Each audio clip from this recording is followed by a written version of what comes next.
भौजी के बारी तनी खोला छै केहन पिचकारी हमर बोला बड़ा मोटा मोटा बड़ा लंबा बड़ा मोटा मोटा बड़ा लंबा लगे हाथ में अपन टटोला छै केहन पिचकारी तनी बोला बड़ा मोटा मोटा बड़ा लंबा बड़ा मोटा मोटा बड़ा लंबा डीजे सुमित सतीश रैमा सिंगिंग बाय गौरव ठाकुर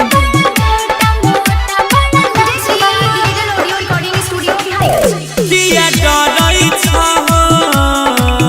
अइलै होली हे जल्दी बहराया भौजी रंग बचोली हे अरे आवन हे किया डरै छ हो अइलै होली हे जल्दी बहराया रंग बचोली लके अपन बालटी में गोला केतना डुबला तनी बोला बड़ा मोटा मोटा बड़ा लंबा बड़ा मोटा मोटा बड़ा लंबा डीजे सुमित सतीश रैमा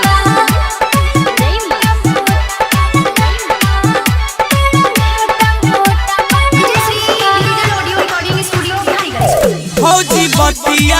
हमार लान मानी है एक दिन में खिलैबा तोर जवानी है अरे बुरा न मानो होली है भाई होली है भौजी बतिया हमार लान मानी है आई खुना खिलाई दे तोर जवानी गौरव याजक के संगवा में डोला राकेश के केहन छे बोला।